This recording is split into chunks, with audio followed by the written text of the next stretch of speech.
A reading from the Gospel of John. After this, Jesus went to the other side of the Sea of Galilee, also called the Sea of Tiberias. A large crowd kept following him because they saw the signs that he was doing for the sick. Jesus went up to the mountain and sat down there with his disciples. Now, the Passover, the festival of the Jews, was near. When he looked up and saw a large crowd coming toward him, Jesus said to Philip, "Where are we to buy bread for these people to eat?" He said this to test him, for he himself knew what he was going to do. Philip answered him, 6 months' wages would not buy enough bread for each of them to get a little.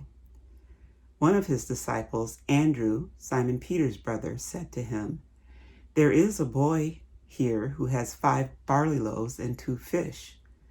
But what are they among so many people?" Jesus said, "Make the people sit down."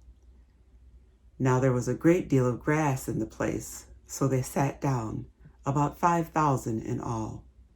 Then Jesus took the loaves, and when he had given thanks, he distributed them to those who were seated, so also the fish, as much as they wanted. When they were satisfied, he told his disciples, "Gather up the fragments left over, so that nothing may be lost." So they gathered them up, and from the fragments of the 5 barley loaves, left by those who had eaten, they filled 12 baskets. When the people saw the sign that he had done, they began to say, "This is indeed the prophet who is to come into the world." When Jesus realized that they were about to come and take him by force to make him king, he withdrew again to the mountain by himself. Today's gospel is one that appears in each of the gospels. There are some slight differences between the versions.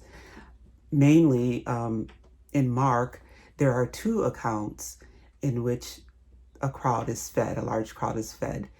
One that mirrors this one with feeding 5,000 people, and then another that talks of feeding 4,000 people. In addition, the other versions of the gospel have the conversation taking place between Jesus and his disciples as a whole, as a group, rather than calling out any single individuals. So it's interesting to think about why in John's gospel, 2 particular disciples are called out by Jesus as in response to his request about feeding the crowd. I think a fun thing to do today might be to ask ourselves, where are we in this story? Perhaps sometimes you do that with stories that you read from the Bible. Just put yourself in there and try to figure out, which one of these characters would I be? So who would you be? Would you be Philip with the "there's no way this is happening" attitude? Or would you be Andrew, who immediately sets about trying to figure out how he can make it happen? I'm not suggesting that one of these positions is better than the other, though, because if you think about it, each of them show somewhat of a lack of faith.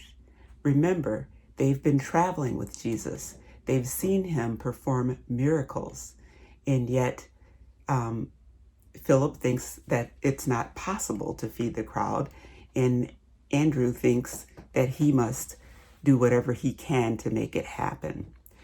So I leave you with the question, which one are you?